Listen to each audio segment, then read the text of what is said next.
एक किस करने की सजा मौत। हाँ, क्योंकि वो कोई आम लड़की नहीं बल्कि टाइटन ग्रह की सबसे ताकतवर गैंग लीडर अवनी शेरगिल थी। पूरा टाइटन ग्रह उसकी खूबसूरती पर फिदा था, लेकिन आज तक उसके पास जाने की हिम्मत किसी में नहीं हुई सिवाय एक लड़के के।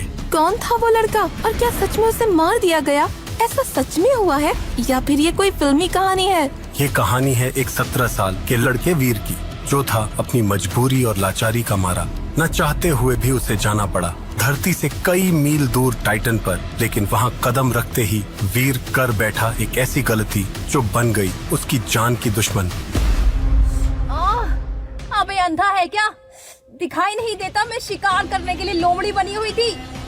मुझे माफ कर दो, मुझे लगा लोमड़ी है इसीलिए वार कर दिया। पूरा टाइटन ग्रह जानता है कि अवनी शेरगिल ही लोमड़ी का भेष बदलती है और तुझे नहीं मालूम?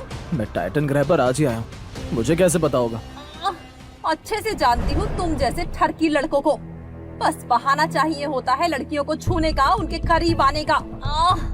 तुम मुझे गलत समझ रही हो। इतनी ही देर में कुछ लोग दौड़ते हुए उसके करीब आ रहे थे और कह रहे थे, अवनी पर हमला करके इसने तो अपनी मौत को ही बुलावा दे दिया है। जब ग्रैंड मास्टर को इसके बारे में पता चलेगा तो वो इस सनकी का क्या हाल करेगा, ये सोचकर तो मेरी रूह ही कांप रही है। बिल्कुल सही कहा। याद है ना जब पिछले साल व्योम ने अवनी से ऊंची आवाज में बात कर ली थी तो ग्रैंड मास्टर ने उसका क्या हश्र किया था? हाँ, हाथ बांधकर टाइटन ग्रह पर घुमाया था, साथ में 1000 कोड़े मरवाए थे, वो भी तब जब व्योम उसका खास आदमी था। ये तो नया आया है, इसका राम नाम सत्य होना तय है। तभी घने जंगल में से किसी के दौड़ने की आवाज आई। सबकी निगाह जंगल की तरफ गई तो एक 25 साल का नौजवान, जिसका शरीर बाहुबली से भी दोगुना था, उसका हर एक कदम जमीन से धूल को उड़ाता चल रहा था। ऐसा लग रहा था मानो संसार की सारी शक्ति उसके अंदर हो। उसकी आंखों में उबलता हुआ खून आसानी से देखा जा सकता था। अवनी के पास पहुंचकर ग्रैंड मास्टर ने भारी आवाज में पूछा, क्या हुआ अपनी डार्लिंग, कोई परेशानी है क्या? मुझे बस थोड़ी सी चोट आई है, इसका मतलब ये नहीं कि तुम मेरे ऊपर फिर से चांस मारने लग जाओ। अवनी डार्लिंग, गुस्सा क्यों होती हो? चोट लगी है तो मैं तुम्हें देव आश्रम तक छोड़ाऊं? पहले तो तुम मुझे डार्लिंग बोलना बंद करो और मैं अपने आप जा सकती हूँ, समझ आया? तभी अवनी ने एक सीटी बजाई और फिर देखते ही देखते एक सफेद रंग की घोड़ी दौड़ लगाती हुई अवनी के पास आ गई। अवनी तुरंत उसके ऊपर बैठ गई और कहने लगी, याद रखना सनकी, आज से तुम मेरे जानी दुश्मन बन गए हो। अगर दोबारा मुझसे पंगा लिया ना तो तुम्हें सिर्फ मौत नसीब होगी, मौत। ये कहकर अवनी अपनी घोड़ी पर सवार होकर देव आश्रम की ओर रवाना हो गई। अब ग्रैंड मास्टर सहित सबकी नजर वीर की तरफ ही थी। वीर को समझ नहीं आ रहा था कि आखिर उसे क्या करना चाहिए। तभी ग्रैंड मास्टर ने कहा, मार दिया जाए या छोड़ दिया जाए? बोल, तेरे साथ क्या सुलूक किया जाए? मेरी बात पर विश्वास करो, मैंने जानबूझकर अवनी के ऊपर वार नहीं किया था। देखो, अवनी को चोट आई है, अब इससे फर्क नहीं पड़ता कि तुमने जानबूझकर मारा था या गलती से हो गया था। तुम्हें सजा तो मिलेगी। बताओ कौन सी सजा चाहिए? मुझे जाने दो, मैं विश्वास दिलाता हूँ आज के बाद कभी भी इस तरह की गलती नहीं करूंगा। मुझे माफ कर दो। मैंने तो तुझसे पूछा था कि सजा क्या चाहिए, तू तो माफी मांगने लगा। चलो तुम सब लोग बताओ, क्या सजा मिलनी चाहिए इसको? जिस हाथ से इसने अवनी के ऊपर वार किया है उसी हाथ को काट डालो। नहीं नहीं, ये तो बहुत छोटी सजा है इसके लिए। मैं तो कहता हूँ इसे नंगा करके चूहे वाले तहखाने में बंद कर देना चाहिए। जब चूहे इसको खाएंगे तब पता चलेगा। क्यों ना इसको पेड़ से बांधकर इसकी आंखों में गर्म लोहा घुसा दिया जाए। लेकिन तभी उनमें से एक आदमी ने ऐसा कुछ कहा जिसे सुनकर आसपास सन्नाटा छा गया। किसी ने भी इसकी उम्मीद नहीं की थी। मुझे लगता है हमें इसको माफ कर देना चाहिए। ये क्या बकवास कर रहे हो? जानते भी हो क्या कह रहे हो तुम? गुस्सा मत करो, मेरा मतलब है माफ कर देना चाहिए, लेकिन उससे पहले इस सनकी को हमें लड़ाई में हराना पड़ेगा। वाह, क्या बढ़िया तरीका बताया है। तो फिर तय रहा, अगर तूने कल हमारे 5 योद्धाओं को हरा दिया तो तुझे माफ कर देंगे, वरना नतीजा तो तू जानता ही है। सभी लोग जानते थे कि वीर लड़ाई करने के लिए मना करेगा, क्योंकि उसे लड़ना तो दूर, खंजर भी ठीक से पकड़ना नहीं आता था। ऐसे में 5 लोगों से एक साथ कैसे लड़ेगा? तभी वीर ने कुछ ऐसा कहा जिसे सुनकर पास में खड़े सभी लोगों के पैरों तले जमीन खिसक गई। आखिर क्या कहा वीर ने? क्या ग्रैंड मास्टर वीर को माफ कर देगा या होगा वीर का टाइटन ग्रह पर आखिरी दिन? यह जानना दिलचस्प होगा। तो चलिए सुनते हैं आगे की कहानी। मुझे ये चैलेंज मंजूर है। तो फिर ठीक है, कल शाम देव आश्रम के प्रैक्टिस एरिया में तुम्हारा मुकाबला होगा। व्योम, अवनी को बता देना कि ग्रैंड मास्टर ने सनकी को सबक सिखाने का अच्छा तरीका ढूंढ लिया है। पूरा देवाश्रम वीर का मुकाबला देखने के लिए एक्साइटेड था। हर कोई जानता था कि जिसे टाइटन ग्रह पर आए एक दिन भी नहीं हुआ, आखिर वो कैसे 5 लोगों से लड़ता है। ग्रैंड मास्टर ने भी अपनी टीम के 5 सबसे शक्तिशाली योद्धाओं को तैयार कर लिया था। अगले दिन वो सब मुकाबले का इंतजार कर रहे थे। वीर को पहले से ही मार्शल आर्ट्स आता था, इसलिए वो पूरी तरह से निश्चिंत था। उसे विश्वास था कि वो उन 5 को हरा देगा। मुकाबला शुरू होने पर वीर ने खड़े खड़े 3-4 मार्शल आर्ट्स के मूवमेंट्स दिखाए, जिसे देखकर सब हैरान हो गए। ऐसे तो एडवांस लेवल के मार्शल आर्ट्स आते हैं जो यहाँ पर किसी को नहीं आते। जब मुकाबला शुरू हुआ तो वीर उन 5 से लड़ने की कोशिश कर तो रहा था, पर लड़ नहीं पा रहा था। तभी ग्रैंड मास्टर ने खुद से कहा, अगर मार्शल आर्ट्स के मूव में शार्पनेस नहीं है तो वो किसी कचरे से कम नहीं। यही तुम्हारा हाल है वीर, एडवांस लेवल के मार्शल आर्ट सीखने के बाद भी किसी काम के नहीं। फिर देखते ही देखते कुछ ही देर में वीर जमीन पर धाराशायी पड़ा था और सब लोग उसके ऊपर हंस रहे थे। सब लोग कान खोलकर सुन लो, अगर पूरे देव आश्रम में किसी ने भी सनकी की मदद की या फिर उससे बात करने की कोशिश की तो वो अवनी के साथ साथ मेरा भी दुश्मन बन जाएगा। और तुम सब लोग बखूबी जानते हो कि टाइटन ग्रह पर लोग ग्रैंड मास्टर का दुश्मन होने से बेहतर मरना पसंद करते हैं। ये कहकर ग्रैंड मास्टर और उसकी टीम वीर को वहीं पर पड़ा हुआ छोड़कर जाने लगे। तभी ग्रैंड मास्टर के दिमाग में कुछ आया और उसने शैतानी हंसी हंसते हुए कहा, ए छछंदर, चैलेंज तो तू हार गया और तेरी सजा ये है कि मैं तुझे 4 महीने का वक्त देता हूँ। खुद को तैयार कर ले जितना कर सकता है, फिर दोबारा तेरा मुकाबला होगा, लेकिन इस बार मेरे चेलों से नहीं बल्कि खुद मुझसे लड़ना पड़ेगा। ग्रैंड मास्टर की यह बात सुनकर सबका मुंह फटा का फटा रह गया, क्योंकि सब लोग जानते थे कि पूरे टाइटन ग्रह पर सिर्फ अवनी शेरगिल और ग्रैंड मास्टर ही थे जो सबसे ज्यादा शक्तिशाली थे। टाइटन ग्रह पर रहने वाला बड़े से बड़ा एलियन भी उनसे पंगा लेने के बारे में 10 बार सोचता था। अब वीर की क्या हालत होने वाली थी यह कोई भी नहीं जानता था। वीर किसी तरह खड़ा हुआ और देव आश्रम के अपने कमरे में जाकर बैठ गया। उसे समझ नहीं आ रहा था कि आखिर क्या करना चाहिए। जब शुरुआत ही ऐसी हुई है तो आगे चलकर क्या होगा। लेकिन वीर के दिमाग में अपनी माँ और बहन का ख्याल आ गया। उनको दिया वचन याद आने लगा, जिस वजह से उसे पृथ्वी से करोड़ों मील दूर टाइटन ग्रह पर आना पड़ा। और फिर अपने चाचा और बुआ के शब्द उसके कानों में गूंजने लगे। भाड़ में गई भाभी, एक तो हमारे भैया को खा गई, ऊपर से प्रॉपर्टी पर कुंडली मार के बैठी हैं। प्यार से कह रहा हूँ कि घर खाली कर दो, वरना बाहर निकालने के दूसरे तरीके भी आते हैं।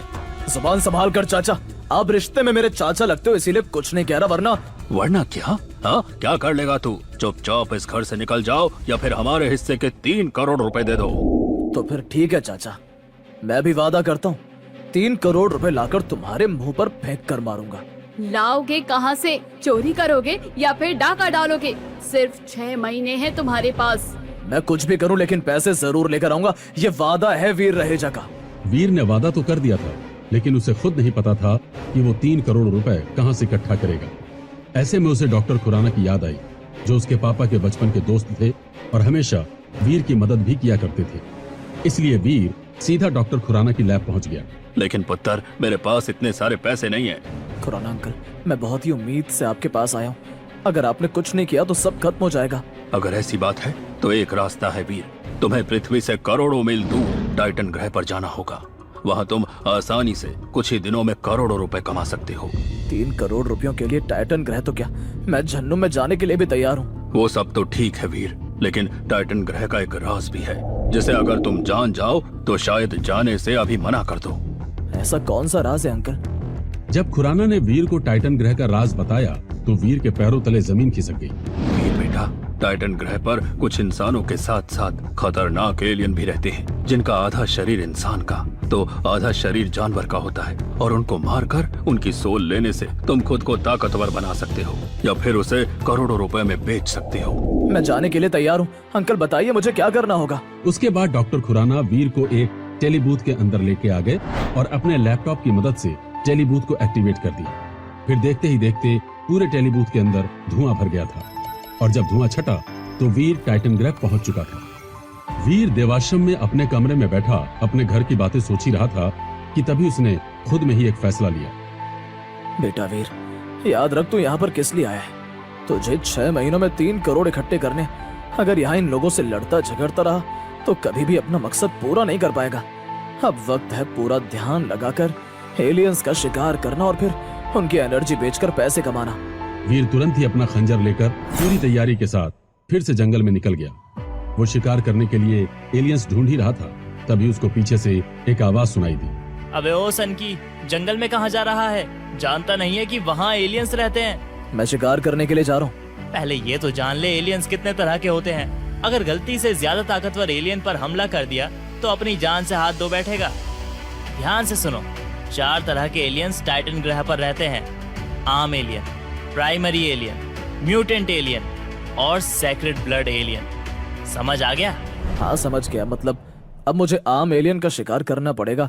जब ताकतवर हो जाऊंगा तो प्राइमरी, फिर म्यूटेंट और उसके बाद सेक्रेड ब्लड एलियन, यही ना? सब लोग यही करते हैं, लेकिन मैं नहीं करता। तो फिर तुम कैसे करते हो? मैं तो एक एलियन को ढूंढ रहा हूँ जिससे मुझे ब्लैक क्रिस्टल मिल जाए। ब्लैक क्रिस्टल वो क्या होता है? तुम नहीं जानते? अरे पूरे टाइटन ग्रह पर बस एक ही ऐसा ब्लैक क्रिस्टल है जिसकी मदद से एलियन को इवॉल्व किया जा सकता है। प्राइमरी एलियन को म्यूटेंट पे और म्यूटेंट को सेक्रेड ब्लड एलियन में। इससे ज्यादा मेहनत भी नहीं लगती और आराम से एलियन की सोल भी मिल जाती है। ये समझ लो बैठे बैठे सब हो जाता है। तुम्हें वो ब्लैक क्रिस्टल कहाँ मिला? अभी मिला कहाँ है, सच कह रहा हूँ। जिस दिन मिल गया ना, उस दिन से मुझे टाइटन का सबसे ताकतवर योद्धा होने से कोई नहीं रोक सकता। मैं चलता हूँ। अगर किसी ने मुझे तुमसे बात करते हुए देख लिया तो मेरी जान पर बनाएगी। ये कहकर जय तेज कदमों से वहाँ से चला गया। वीर खुश था कि उसे कम से कम एलियन और ब्लैक क्रिस्टल के बारे में कुछ तो जानकारी मिली। मुझे अब सबसे पहले आम एलियंस का शिकार करना पड़ेगा। ये कहकर वीर जंगल में आगे बढ़ गया। तभी उसे झाड़ियों के पास कुछ हरकत महसूस हुई।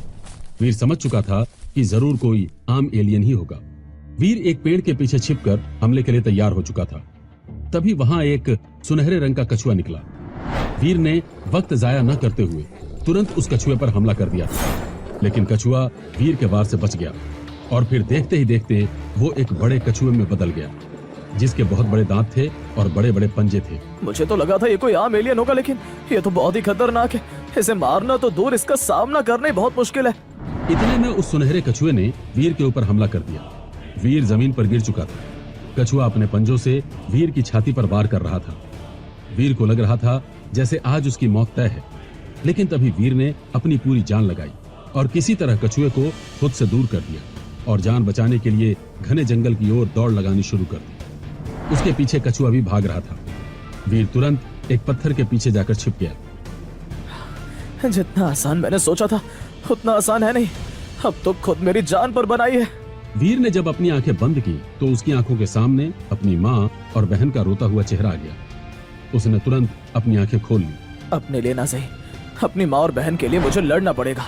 मुझे किसी भी तरह इस कछुए को मारना होगा। वीर के अंदर अचानक से ताकत आ गई थी। उसने अपना खंजर जोरों से पकड़ लिया और नजर घुमाकर कछुए को देखने लगा। जैसे ही कछुआ वीर के सामने से गुजरा, वीर ने छलांग लगाकर सीधा कछुए की गर्दन को काट दिया और अगले ही पल कछुआ मर चुका था। तभी वीर के सामने एक नीले रंग की ट्रांसपेरेंट स्क्रीन आ गई। सुनहरा कछुआ मारा गया। 0-10 जीन पॉइंट हासिल करने के लिए सुनहरे कछुए की एनर्जी लें। वीर ने जैसे ही उसकी एनर्जी ली, तभी एक दूसरी आवाज आई। आपको प्राप्त हुए हैं 7 जीन पॉइंट और सुनहरा कवच। ये सुनकर वीर हैरान हो गया और इसी के साथ उसके सामने एक सुनहरे रंग का नकाब आ गया। सुनहरा कवच, ये क्या बला है? जैसे ही वीर ने उस नकाब को छुआ, उसका पूरा शरीर सुनहरे रंग के कवच से ढक गया। इसे पहनने के बाद वीर को खुद के अंदर ताकत महसूस हो रही थी। उसने अपनी ताकत चेक करने के लिए पूरी जान से एक पेड़ पर मुक्का मार दिया और तभी उस पेड़ में बड़ी सी दरार आ गई। ये देखकर वीर खुशी से झूम उठा। तभी उसे कछुए के शरीर में कुछ चमकता हुआ दिखाई दिया। वीर ने जाकर देखा तो एक ब्लैक रंग का क्रिस्टल था। वीर को तभी जय की कही हुई बात याद आ गई।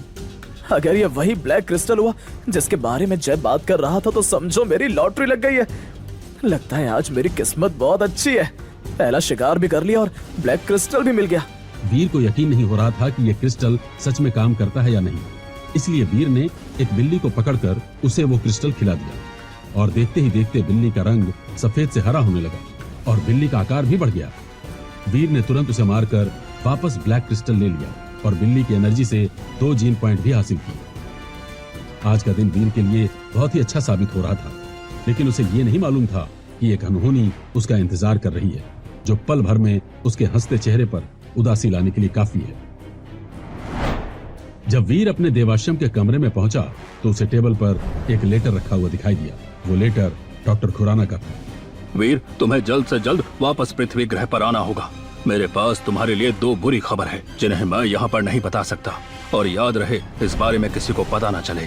आखिर डॉक्टर खुराना वीर को वापस पृथ्वी पर क्यों बुला रहे थे? क्या थी वो बुरी खबर? वीर तुरंत ही टेलीपोर्ट की मदद से पृथ्वी ग्रह पहुंच गया था और डॉक्टर खुराना की लैब में खड़ा था।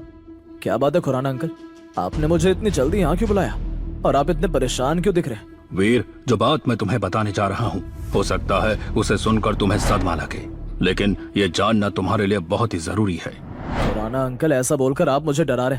बताइए क्या बात है? वीर, कल शाम को तुम्हारी माँ की तबीयत बहुत खराब हो गई थी।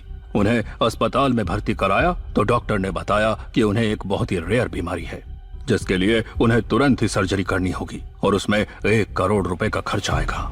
ये सुनकर वीर अंदर से टूट चुका था। उसे समझ नहीं आ रहा था कि आखिर उसे क्या करना चाहिए। तभी डॉक्टर खुराना ने फिर से कहा, तुम्हें टाइटन ग्रह गए 4 दिन हो चुके हैं। अभी तक कितने पैसे इकट्ठे हो गए? एक फूटी कौड़ी भी नहीं जोड़ पाया हूँ मैं अभी तक। लेकिन अब टेंशन मत लो, अब मैं सिर्फ पैसे कमाने पर पूरा ध्यान लगाऊंगा और माँ को कुछ भी नहीं होने दूंगा। मुझे तुमसे यही उम्मीद थी वीर, लेकिन याद रखना तुम्हारे पास सिर्फ 2 दिन है। अगर 2 दिनों के अंदर अस्पताल में पैसे जमा नहीं हुए तो सर्जरी नहीं हो पाएगी, और अभी तुम्हारी माँ की हालत बहुत ही क्रिटिकल है। उन्हें कुछ नहीं होगा अंकल। ये कहकर वीर टाइटन ग्रह जाने के लिए वापस टेलीबूथ की तरफ जाने लगा। तभी डॉक्टर खुराना ने कहा, वीर, तुम टेलीबूथ से टाइटन ग्रह नहीं जा सकते, तुम्हारी जान को खतरा है। ये सुनकर वीर के पैर वहीं जम गए। मेरी जान को खतरा है? लेकिन कोई मुझे क्यों मारना चाहेगा? मैंने तो किसी का कुछ बिगाड़ा भी नहीं है। वीर, ये दुनिया जितनी आसान दिखाई देती है असल में उतनी आसान है नहीं। फिलहाल बस तुम्हारे लिए यही जानना बेहतर है कि तुम थोड़ा सतर्क रहो। लेकिन अंकल, अगर मैं टेलीबूथ से टाइटन ग्रह नहीं जा सकता तो कैसे जाऊंगा? मुझे बहुत सारे काम पूरे करने हैं। जानता हूँ वीर, इसलिए तुम अब ट्रेन से टाइटन ग्रह पर जाओगे। क्या? ट्रेन से? ट्रेन भी टाइटन ग्रह जाती है? हाँ वीर, और मैंने तुम्हारी टिकट भी कर दी है। अगले आधे घंटे में तुम्हारी ट्रेन है। ये कहकर डॉक्टर खुराना वीर को रेलवे स्टेशन की ओर लेकर चले गए। वीर ट्रेन में बैठा हुआ बस अपनी माँ के बारे में ही सोच रहा था। उसने कभी सोचा भी नहीं था कि उसके सामने ऐसी कोई मुसीबत भी आ जाएगी। लेकिन तभी अचानक से ट्रेन में झटका आया। वीर को एहसास हुआ कि वो गिर गया था। जब वो उठा तो पीछे से एक लड़की की आवाज सुनाई दी, कुत्ते की तुम कभी भी सीधी नहीं होती। मैंने तो सोचा था कि पहले तुमने अनजाने में वार किया होगा, लेकिन नहीं, मैं गलत थी। जब वीर थोड़ा होश में आया तो उसे एहसास हुआ कि वो अवनी थी और वीर उसी के ऊपर गिर गया था। मैंने जानबूझकर नहीं किया। ट्रेन में अचानक से झटका लगा और मैं गिर गया। अच्छे से जानती हूँ तुम्हारे जैसे लड़कों को मौका मिला नहीं, बस छूने की कोशिश करते हैं। तुम मुझे गलत समझ रही हो अवनी। ये सिर्फ एक एक्सीडेंट था। पहले तो मैंने तुम्हें जाने दिया था, लेकिन अब नहीं। अब होगा फैसला, या तो तुम रहोगे या फिर मैं। कैसा फैसला?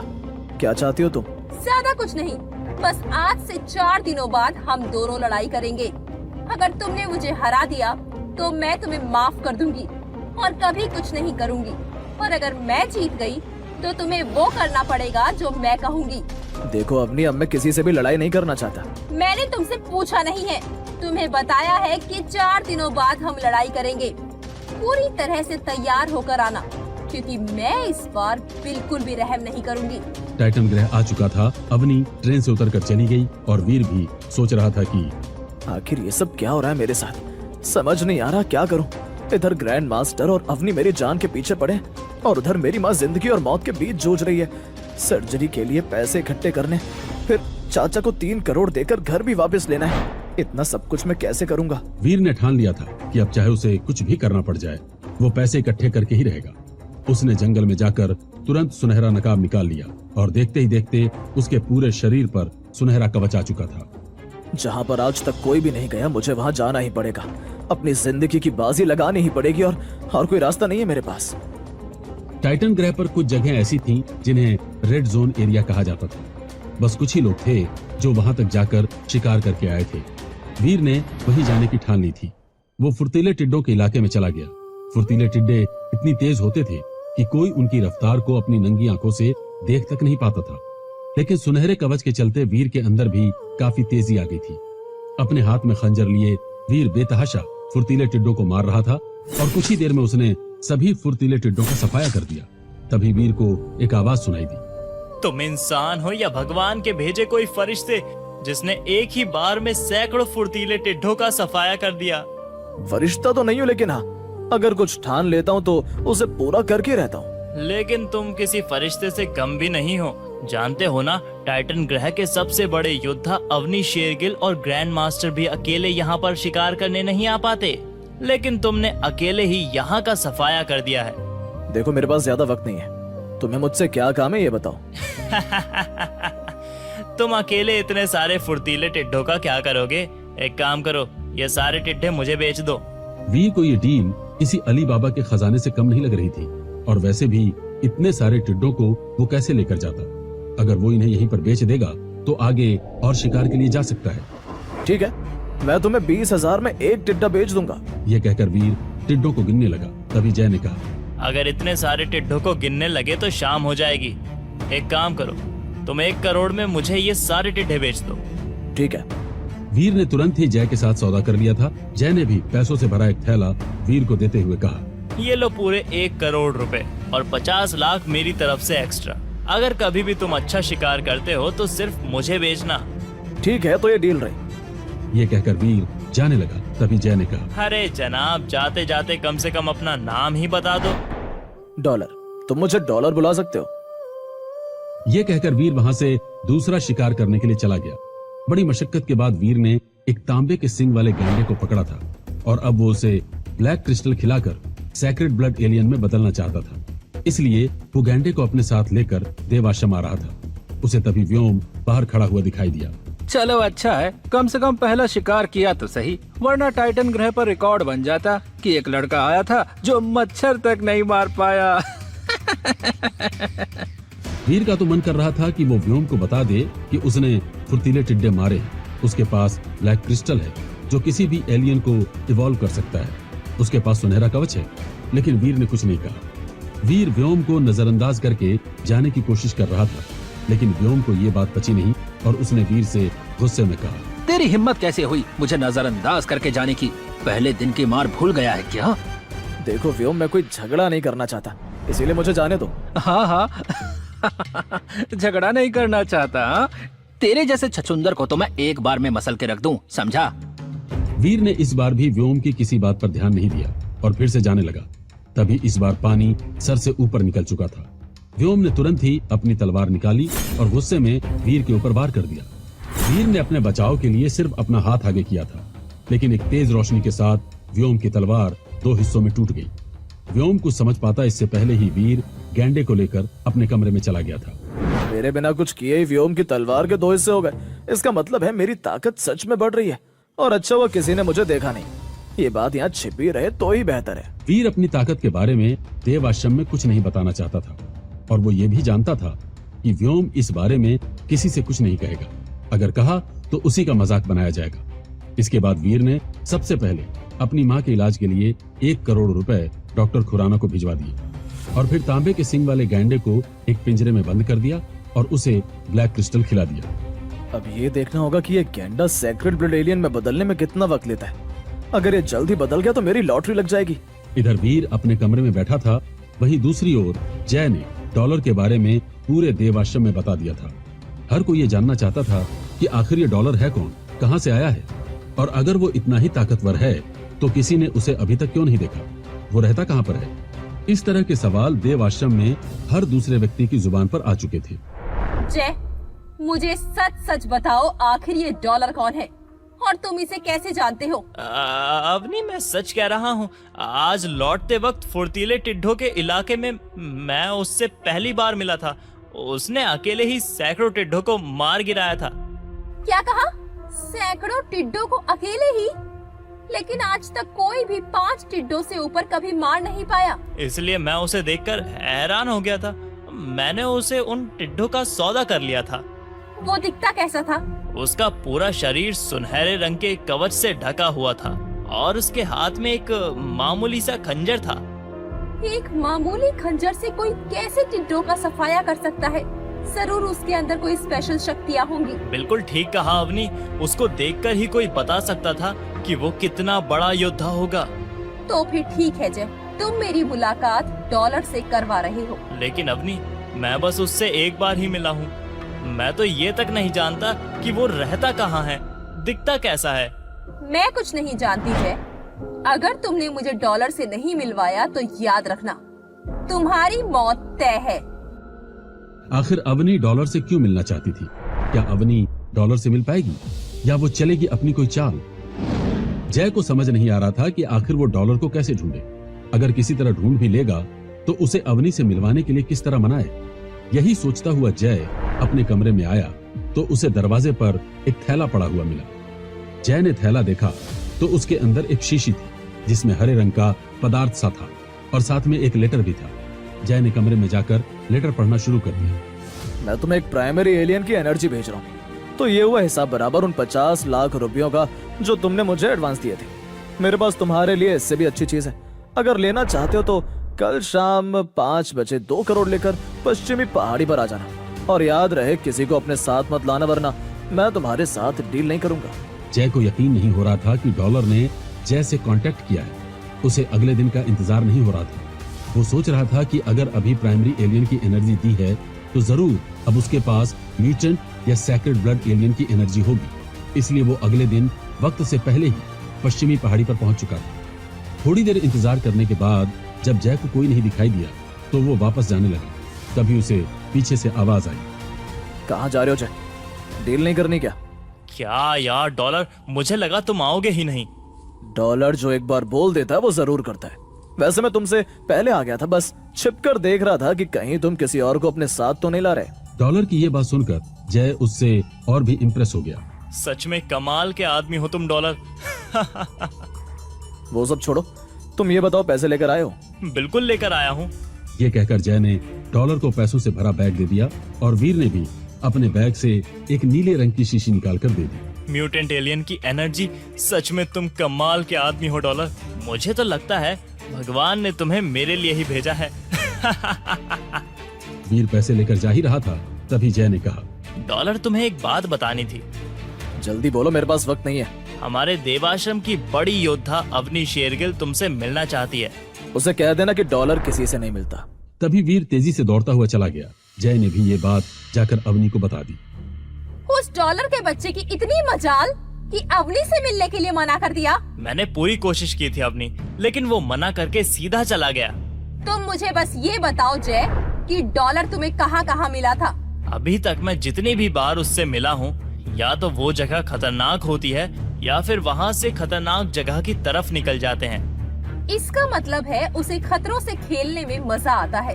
अब तू देख डॉलर, मैं क्या करती हूँ। इधर दूसरी ओर डॉलर उर्फ वीर वापस देव आश्रम में आ गया था और देख रहा था कि गैंडे के अंदर कोई बदलाव आया है या नहीं। 3 दिन हो चुके हैं लेकिन इस गैंडे में अभी तक कोई बदलाव नहीं आया है। हो सकता है सैक्रेड ब्लड एलियन में बदलने में वक्त लगता हो। वीर ये देख ही रहा था, तभी उसके दरवाजे पर दस्तक हुई। जब वीर ने दरवाजा खोला तो अवनी उसके सामने खड़ी थी। वीर, जैसा मैंने कहा था 4 दिन हो चुके हैं। आज हमारी लड़ाई होनी है। अगले 5 मिनट में कम्बैट रूम में मुझे मिलो। ये कहकर अवनी वापस चली गई। वीर समझ चुका था कि ये गुस्सा वीर के लिए नहीं बल्कि डॉलर का उससे मिलने से मना करने के लिए था। जो गुस्सा अब वो वीर पर निकालना चाहती थी। लेकिन अवनी ये नहीं जानती थी कि वीर ही डॉलर है, जिसे वो लोग कायर समझते आ रहे हैं। असल में वही टाइटन का डॉलर है। क्या होगा जब डॉलर की ताकत वाले वीर से लड़ेगी अवनी, जिसे मानती आई थी कमजोर, उसकी ताकत के आगे टिक पाएगी? वीर कुछ ही देर में कॉम्बैट रूम में पहुंच चुका था। अवनी वहां पर पहले से ही वीर का इंतजार कर रही थी। जैसा ही तय हुआ था। अगर तुमने मुझे हरा दिया तो मैं तुम्हें माफ कर दूंगी, और अगर तुम हार गए तो तुम्हें वो करना पड़ेगा जो मैं तुमसे कहूंगी। ठीक है, तो बताओ कैसे शुरू करना है। अवनी लड़ाई के लिए तैयार हो चुकी थी। पहले वीर को अवनी के ऊपर वार करना था। जैसे ही वीर ने वार किया तो अवनी उसे झेल नहीं पाई, धड़ाम से जमीन पर गिर गई। उसे यकीन नहीं हो रहा था कि इस कमजोर से वीर के अंदर इतनी ताकत कैसे आ गई। क्या हुआ, मैंने ज्यादा तेज मार दिया क्या? सॉरी, मुझसे गलती हो गई। नहीं, तुमने बिल्कुल सही किया है। चलो दोबारा वार करो। वीर ने दोबारा अवनी पर वार किया, लेकिन इस बार अवनी संभल चुकी थी। जब अवनी की बारी आई तो अवनी के वार से बचने के लिए वीर ने अपने हाथों का इस्तेमाल किया, तो उसके हाथ पर एक चीरा लग गया। लेकिन वीर फिर भी लड़ता रहा। काफी देर बाद लड़ाई होने के बाद भी कोई नतीजा नहीं निकल पाया, इसलिए उन्होंने तय किया कि अगले महीने वो फिर से लड़ाई करेंगे। अभी कुछ दिनों पहले तक तो ये वीर इतना कमजोर था कि एक आदमी से भी नहीं लड़ पा रहा था। अचानक से इसके अंदर इतनी ताकत कैसे आ गई जो मुझे टक्कर दे दी? जरूर दाल में कुछ काला है। वीर दिन ब दिन अपनी ताकत बढ़ाता जा रहा था। अब पैसों से ज्यादा उसे जरूरत थी खुद को ताकतवर बनाने की, जिसके लिए वो अब टाइटन ग्रह का सबसे बड़ा खतरा उठाने की तैयारी कर रहा था। टाइटन ग्रह के रेड जोन एरिया में दक्षिणी गुफा थी, जिसे मौत की गुफा के नाम से भी जाना जाता था। लोगों का मानना था कि वहां पर जो भी गया कभी जिंदा वापस नहीं आया। अब से पहले सिर्फ 2 ही लोग वहां गए थे, जिनका अभी तक किसी को नामो निशान तक नहीं मिला। उस गुफा के अंदर अमृत था, जो टाइटन ग्रह पर किसी को भी सबसे ज्यादा शक्तिशाली बना सकता था। और उस अमृत की रक्षा करते थे वहां के जहरीले बिच्छू। वो बिच्छू इतने खतरनाक थे कि अगर वो किसी को डंक मार दें तो कुछ ही पलों में उसकी मौत तय थी। अगर किसी को ताकतवर बनने के लिए अमृत हासिल करना था तो उसे नर्क की आग से गुजरना पड़ता था। वीर उसी गुफा के बाहर खड़ा था। आज का दिन मेरी जिंदगी का सबसे बड़ा दिन होने वाला है। या तो मैं वो हासिल कर लूंगा जो टाइटन ग्रह के इतिहास में किसी ने नहीं किया, या फिर मेरा नाम भी उन लोगों में शामिल हो जाएगा जिन्होंने यहाँ आकर अपनी जान गंवा दी। दक्षिणी गुफा के बाहर गिद्ध मंडरा रहे थे। वीर ये सुनहरा नकाब निकालकर पहन लिया और फिर वीर का पूरा शरीर सुनहरे रंग के कवच से ढक गया। वीर ने एक गहरी सांस लेकर अंदर कदम रखा और पास में पड़ी लकड़ी उठाकर मशाल बना ली। वो धीरे धीरे अंदर जा रहा था। रास्ते में उसे कंकाल भी दिखाई दिए। हो ना हो ये उन्हीं लोगों के कंकाल होंगे जिन्होंने दक्षिणी गुफा में घुसने की कोशिश की और मारे गए। तभी वीर को कुछ फुसफुसाहट सुनाई दी और उसने देखा तो एक बिच्छू चलता हुआ वीर के करीब आ रहा था। उसके ऊपर डंक मारने की कोशिश कर रहा था, लेकिन कवच की वजह से बिच्छू कुछ कर नहीं पाया। तभी वीर ने अपने खंजर से बिच्छू के 2 टुकड़े कर दिए। वीर बिच्छुओं को मारता हुआ आगे बढ़ता जा रहा था। जितनी आगे वो जा रहा था उतना ही खतरा उसके लिए बढ़ रहा था। तभी वीर को किसी लड़की की आवाज सुनाई दी।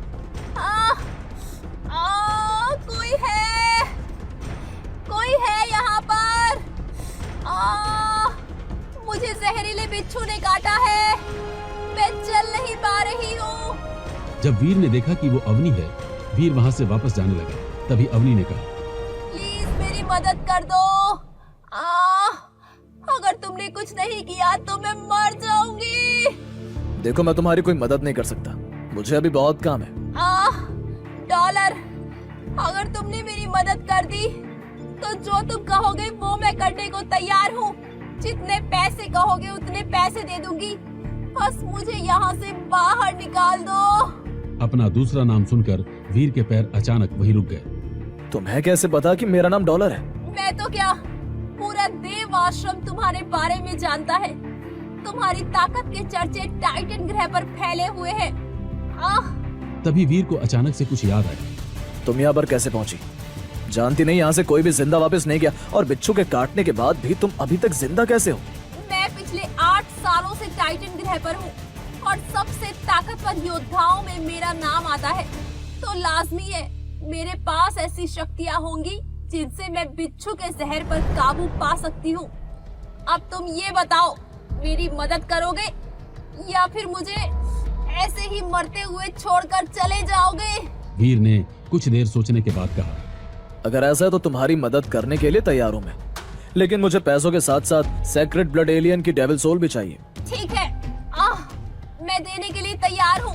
तुम बस मुझे किसी तरह यहाँ से बाहर निकाल दो। एक बात और, मैं तुम्हें देव आश्रम तक नहीं छोड़ने जाऊंगा। उससे कुछ दूर पहले ही उतार दूंगा। मैं नहीं चाहता कि कोई और मुझे देखे।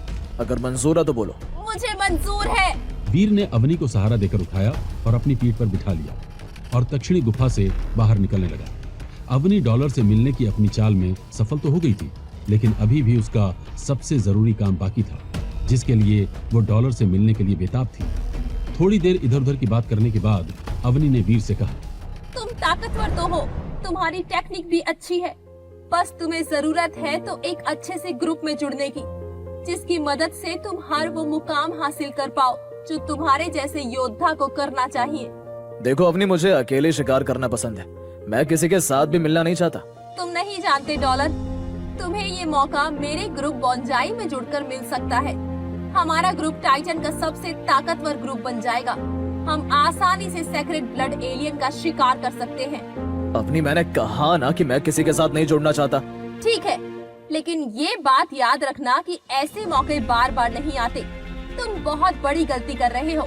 इस बार वीर ने अवनी की किसी भी बात का कोई जवाब नहीं दिया। अवनी ने भी उम्मीद नहीं की थी कि डॉलर इतनी जल्दी मना कर देगा। कुछ देर बाद देवाश्रम से थोड़ा पहले वीर ने अवनी को अपनी पीठ से उतार दिया। अब तुम यहाँ से आगे जा सकती हो। एक बार फिर से सोच लो डॉलर, अवनी बार बार किसी के लिए ऑफर लेकर नहीं आती है। डॉलर ने एक बार जो फैसला कर लिया वो पत्थर की लकीर के बराबर होता है। लाओ मेरे पैसे और सेक्रेट ब्लड एलियन की डेविल सोल।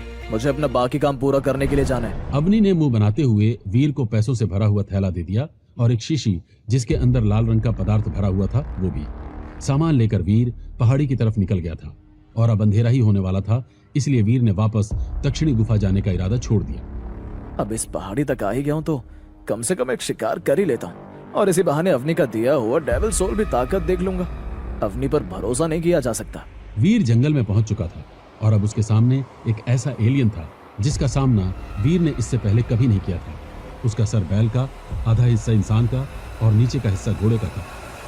जैसे ही उसने वीर की तरफ देखा तो चिंघाड़ते हुए वीर के ऊपर हमला कर दिया। तभी वीर ने अवनी की दी हुई डेविल सोल को बुलाया। वो एक बिल्ली थी। वीर ने बिल्ली को ऑर्डर दे दिया, मैं तुम्हें ऑर्डर देता हूँ कि इस एलियन का खात्मा कर दो। ये सुनकर बिल्ली ने एलियन के ऊपर अटैक तो नहीं किया, लेकिन खुद वीर के पीछे जाकर छुप गई। तब तक एलियन भी वीर के करीब आ चुका था। उसने बड़ी मुश्किल से अपने आप को बचाया। मुझे पहले शक था, अवनी पर भरोसा करना ही नहीं चाहिए था। डेविल सोल बोलकर मुझे एक डरपोक बिल्ली दे दी जो किसी काम की नहीं है। अब बस किसी तरह इस एलियन से बच जाऊं।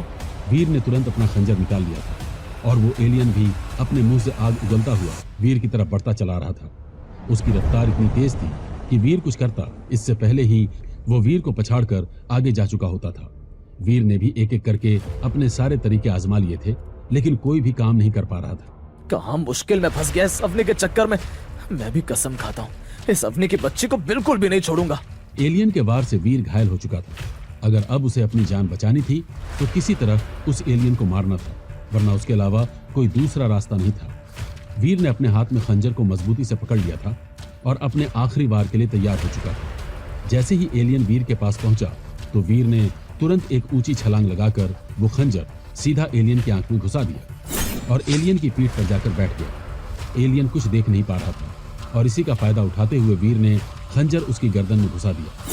कुछ ही देर बाद वो एलियन जमीन पर धाराशायी हो चुका था। तभी एक आवाज आई, बैल के मुंह वाला एलियन मारा गया। 0 to 10 जीन पॉइंट हासिल करने के लिए एलियन की एनर्जी लें। इसी के साथ आपको मिलता है चांद के आकार वाला भाला। चलो, कम से कम मुझे नया हथियार तो मिल गया। कब तक इस खंजर से लड़ता रहता। वीर ने एलियन की एनर्जी ली और बिल्ली की सोल को शीशे में कैद करके देवाश्रम की ओर जाने लगा। इधर अवनी डॉलर से मिलने के बाद अपने कमरे में बैठी कुछ सोच रही थी। मैं आज डॉलर से पहली बार मिली हूँ, लेकिन न जाने मुझे ऐसा लग रहा है जैसे मैं पहले भी इससे मिल चुकी हूँ। लेकिन कहाँ, मुझे याद क्यों नहीं आ रहा। उसकी आवाज भी कुछ जानी पहचानी सी लग रही थी। कुछ देर सोचने के बाद अवनी सीधा कॉम्बैट रूम के अंदर चली गई और कुछ दिन पहले हुई वीर के साथ हुई लड़ाई की वीडियो रिकॉर्डिंग देखने लगी। अवनी जैसे जैसे वीडियोस देख रही थी उसके चेहरे की हैरानी बढ़ती ही जा रही थी। उसने तुरंत ही रिकॉर्डिंग बंद कर दी। आखिर ये कैसे हो सकता है? वीर के मूव्स और डॉलर के मूव्स में बहुत समानताएं हैं। दोनों का शरीर एक जैसा है और कहीं ना कहीं उनकी आवाज भी एक जैसी ही है। कहीं ऐसा तो नहीं कि वीर ही डॉलर है? लेकिन ऐसा कैसे हो सकता है? जो लड़का पहले ही दिन बेवकूफी कर दे लोगों से लड़ाई में हार जाए। इतना कमजोर लड़का इतनी जल्दी ताकतवर कैसे हो सकता है? लेकिन अगर ये सच है तो देव आश्रम पर बहुत बड़ी परेशानी आने वाली है। आखिर अब अवनी वीर को लेकर क्या कदम उठाएगी? क्या वो वीर और डॉलर की गुमनाम पहचान का फायदा उठाएगी? जब वीर जंगल से देवाश्रम वापस पहुंचा तो वहां पर सन्नाटा छाया हुआ था। ऐसा लग रहा था मानो पूरा देवाश्रम गहरी नींद में सो गया हो। जिस देवाश्रम में हमेशा चहल पहल रहती थी वहां पर मातम सा छाया हुआ था। वीर को कुछ जगह तबाही के निशान भी दिखे, इसलिए उसने पास में खड़े एक आदमी से पूछ लिया, यहाँ इतना सन्नाटा क्यों छाया हुआ है? सब लोग कहीं गए हैं क्या? तुम्हें नहीं मालूम? अरे कुछ देर पहले न जाने कहां से एक सीक्रेट ब्लड एलियन आ गया था, दिखने में बिल्कुल बड़े गेंडे जैसा, और उसने यहाँ पर तबाही मचानी शुरू कर दी। उससे लड़ते हुए ग्रैंड मास्टर की टीम के 2 आदमी भी मारे गए हैं। इसलिए ग्रैंड मास्टर पूरे देवाश्रम के साथ मिलकर उसका शिकार करने के लिए गए हैं।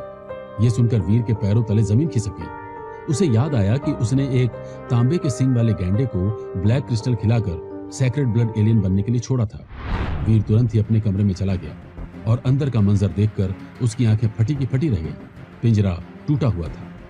इसका मतलब है जिस गेंडे को मैं पकड़ कर लाया था वो सैक्रेड ब्लड एलियन में बदल चुका है और सब लोग मिलकर उसका शिकार करने के लिए गए। नहीं, ऐसा नहीं हो सकता। जिसको पकड़ कर लाने में मेरी मेहनत लगी उसका फल मैं किसी और को नहीं खाने दूंगा। और वैसे भी वो ब्लैक क्रिस्टल अभी भी उस गेंडे के पेट के अंदर है जो मेरे लिए सबसे ज्यादा कीमती है। मैं किसी भी कीमत पर उसे अपने हाथ से जाने नहीं दे सकता। वीर तुरंत ही उस ओर चला गया जहां पर सब लोग गैंडे का पीछा करते हुए गए थे। कुछ दूर चलने के बाद वीर को आवाजें सुनाई देने लगी। फिर दूर से वो ग्रैंड मास्टर और सैक्रेड ब्लड गैंडे को आसानी से देख पा रहा था। वो गैंडा अब अपने आकार का 4 गुना बड़ा हो चुका था। अपने ही एक बार से वो बड़ी से बड़ी चट्टान में दरार आसानी से लेकर आ रहा था। गैंडे, तूने मेरी टीम के लोगों को मारा है। जब तक मैं तुझे खुद अपने हाथों से नहीं मार देता तब तक मुझे चैन नहीं मिलेगा। गैंडा चारों तरफ से घिरा हुआ था और हर जगह से उसके ऊपर तीर से वार हो रहे थे, लेकिन वो भी उसका बाल बांका नहीं कर पा रहे थे। तभी गैंडे ने अपनी तेज रफ्तार की मदद से एक ही पल में ग्रैंड मास्टर की सवारी को चकनाचूर कर दिया, जिसे देखकर ग्रैंड मास्टर गुस्से से आग बबूला हो गया। तू नहीं जानता तूने किससे पंगा लिया है। तूने ग्रैंड मास्टर की सवारी को चकनाचूर किया है, जो मुझे मेरी जान से भी ज्यादा प्यारी थी। अपनी उल्टी गिनती गिनना शुरू कर दे। तभी ग्रैंड मास्टर ने अपनी हरी चील वाली डेविल सोल को बुलाया और उसका तीर बनाकर सैक्रेड ब्लड गैंडे की तरफ दाग दिया। तीर उड़ता हुआ सीधा उसके सीने में जाकर लगा और कुछ ही पलों में वो गैंडा घायल होकर जमीन पर धाराशायी हो चुका था। ये देखकर सभी की आंखें फटी की फटी रह गई, क्योंकि किसी ने भी कभी ग्रैंड मास्टर को इतने गुस्से में नहीं देखा था। और अब वो खुशी का जश्न मनाने ही वाला था। तभी आसमान से एक हरे रंग के चांद के आकार का उड़ता हुआ भाला आया और सीधे सैक्रेड ब्लड गैंडे से जा लगा, जिससे वो पूरी तरह से मर गया। फिर अगले ही पल बिजली की तेजी से एक व्यक्ति आया जिसने सुनहरे रंग का कवच पहन रखा था। वो वीर था। उसने सैक्रेड ब्लड गैंडे की एनर्जी ली, उसकी डेविल सोल ली और अपना ब्लैक क्रिस्टल लेकर चला गया। ये सब इतनी जल्दी हुआ कि कोई कुछ समझ ही नहीं पाया था। उसे देखकर अवनी और जय के मुंह से निकला, डॉलर? ये तो डॉलर है। पास में खड़े हुए कुछ लोग आपस में बातें करने लग गए। आखिर कौन है ये आदमी जिसने ग्रैंड मास्टर की नाक के नीचे से उसका शिकार चुरा लिया? कोई भी हो, लेकिन उसने अपनी मौत को बुलावा दिया है, ये बात तो तय है। अरे वो देखो, ग्रैंड मास्टर अपनी तलवार लिए डॉलर के पीछे भाग रहे हैं। ग्रैंड मास्टर और बाकी लोगों को अपने पीछे देखकर वीर ने भी भागना शुरू कर दिया। वो नहीं जानता था कि अब उसे क्या करना चाहिए। ग्रैंड मास्टर गुस्से में आग बबूला होकर उसके करीब आता जा रहा था। तभी वीर को मिलती है उसकी नई डेविल सोल पावर। आखिर वीर को कौन सी नई डेविल सोल पावर मिली है? क्या वो इससे ग्रैंड मास्टर का सामना कर पाएगा? क्या होगा जब अवनी ग्रैंड मास्टर को बताएगी कि वीर ही डॉलर है, या उठाएगी वो फायदा वीर से उसके इस राज का? क्या वीर के काले क्रिस्टल का राज पूरे देवाश्रम को पता चलेगा? आखिर वीर अपने डॉलर होने की पहचान क्यों छुपा रहा है? क्या वीर कभी वापस पृथ्वी पर